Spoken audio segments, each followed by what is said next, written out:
السلام عليكم ورحمة الله وبركاته. أهلا بيكم حبيباتي في قناتي وقناتكم يوميات ونصايح فوزية. هعرض معاكم مشتريات الخضار بالأسعار. جو في رمضان، النهاردة يوم حر قوي، بس أنا كانت الخضار خلص عندي. بس طبعا عارفين ان الحر بيأثر على الخضار. تعالوا بينا نشوف ايه هي الأسعار. كل سنة وانتم طيبين، يا رب يتقبل صيامنا وخيامنا بإذن الله. ما تنسوش تدعولي يا بنات دعوة حلوة منكم. أول حاجة جبت البدنجان ده الكيلو ونص ب10 جنيه. ده زرعة جديدة زي ما انتم شايفين كده، هو بيبقى ناشف شوية، بس الراجل قال لي ان هو ما فيهوش بذر. الصراحة انا مش عارفة، بس هو عارفه بتعملي بس سلطه بابا غنوج جنب الفطار كده بيبقى حلو قوي. بتقلي بتعملي مسقعه اهو بيعدي. كمان جبت الطماطم دي. الطماطم اليومين دول برضو سعرها حنين، يعني مهاود، بس هي مشكلتها ان هي طريه قوي. فانت لو عايزه طماطم للسلطه بقى هتتغلبي وانت بتنقي. دي كيلو ونص ب10 جنيه.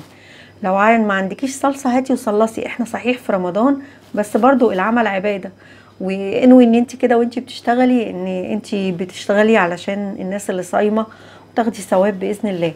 الكابوتش طبعا بما ان الحر جه فابتدى سعره يغلى شويه، فدي ب5 جنيه الواحده.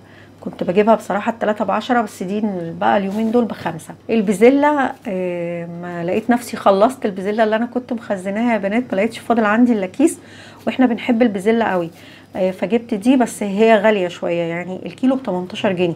بس خلاص كل سنه وانتم طيبين. يعني لو انتي برضو ما شلتيش بزله او لقيتي البزله خلصت من عندك، الحقي هاتي، لانها خلاص كل سنه وانتي طيبه. الجزر بقى جميل قوي وحلو كمان للاكل.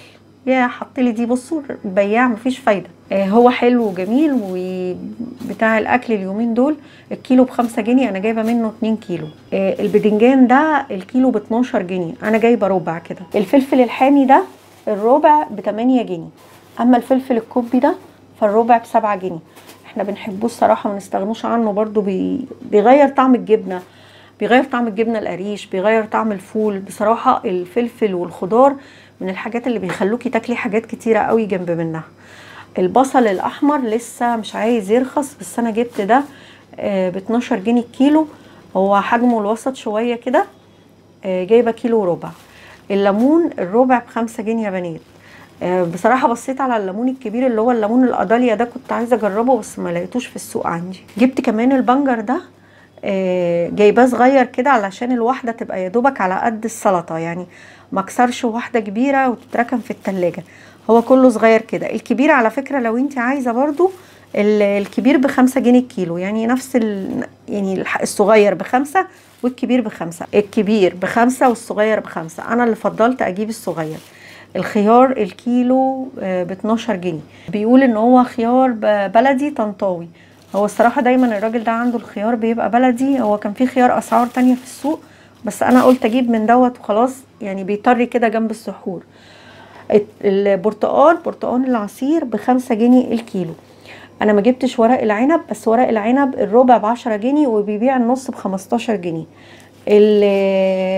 الجرجير، جايبه الجرجير الربطتين دول بجنيه. الجرجير من الحاجات الحلوه قوي اللي دايما تخليها عندك في رمضان في السحور على الفطار. برضو من الحاجات قلتلك اللي بتغير طعم الاكل.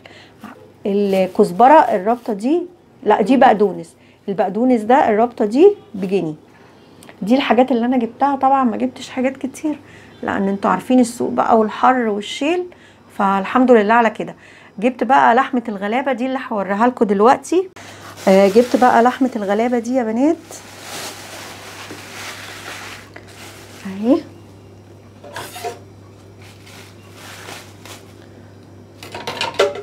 عارفين دي فشه متنضفه. انا جايباها الكيلو ب60 جنيه. انا جايبه كيلو، يعني يا دوبك اكله. خليته بقى يديني حته كده، يا رب تطلع حلوه ان شاء الله. مش عارفه، يعني انا بصراحه ما جربتش قبل كده اجيب منه فشه. انا بجيب منه دايما عصبان وبتطلع حلوه، فقلت اجرب منه اجيب دي فشه ولا كرشه؟ هي دي كرشه يا بنات، كرشه. بصوا لو اتلخبطت وقلت فشه ما تدقوش. المهم هي كيلو ب60 جنيه. ان شاء الله تطلع حلوه. وبكده يعني دي كل المشتريات اللي انا اشتريتها. بعملها كمونيه بتبقى حلوه قوي بالصلصه. يا رب يكون الفيديو فاتكم، يا رب تكونوا استفدتوا من الفيديو. لو استفدتي من الفيديو ما تنسيش تدعميني باللايك، تشتركي، ان شاء الله يوصلك حاجات حلوة كتير. والسلام عليكم ورحمة الله وبركاته.